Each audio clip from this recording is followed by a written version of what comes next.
Hello, I'm just in the studio today finishing off a few paintings. One of the ones I have just completed is this lovely little commission for a collector over in the States.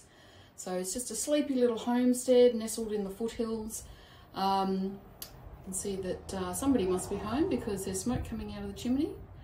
And some white cockatoos have taken flight, and I love the way that this road really leads you into that gate and then through the painting. So this is now finished, except for the framing. So what I thought I might show you is how it pops into a floating frame. Now these are really great, especially when you want to send them overseas, because they're super, super light. So when it goes into the frame, you can see what a difference it makes, and it just brings out all those earthy tones. Absolutely love a good floating frame. But without being attached properly, it'll just fall out. So let me show you how this works. And I'm just going to reposition the camera so that you can see what I'm doing on the table. Okay, that should be pretty good. Right, so first things first, it does move and shift a little bit in this frame, but that's okay because you do want a little bit of space around it, hence the reason it looks like it's floating.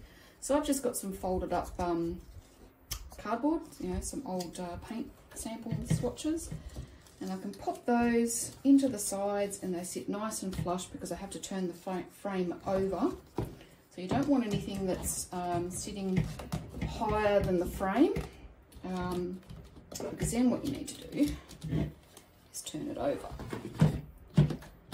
Okay, so as you can see, as I think you can see, let me hold it up a bit.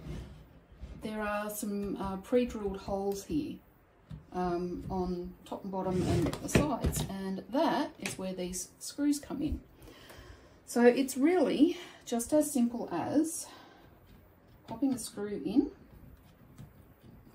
to one of the pre-drilled holes. And as you can see, this is the actual frame of the painting of the canvas, stretched canvas here. So what I am actually doing is I'm screwing this screw into the frame of the canvas. So now you can see when I lift this up,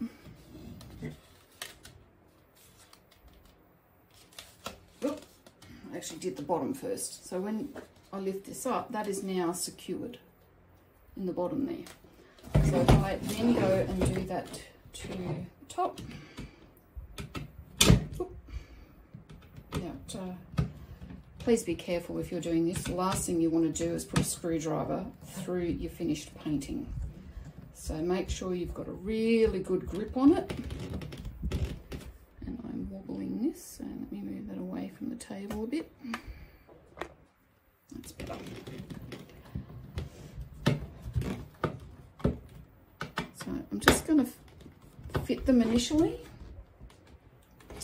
and then I will go and tighten them up once I've taken the paper out.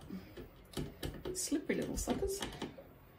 I think maybe the screwdriver I'm using is slightly too big, but it's the only one that I have currently in my studio.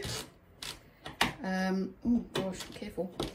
So, because they do tend to walk in this house. And then the last one, so I'm just going to flip this around. And by the way, I gave my table a really good clean before I started doing this, because you don't want to have something rough on the surface that your painting might be scratching against and ruining your finished piece. Okay, so I'm not going to go and tighten them up completely just yet, but I just wanted to show you. Then take out the spaces. Easily done with a pair of tweezers. And then this is now secure in the frame, like so. There you go. One finished commission now in the floating frame, ready to be packaged up and sent over to the US for my collector. So I hope you've learned something new there today, and thanks for watching.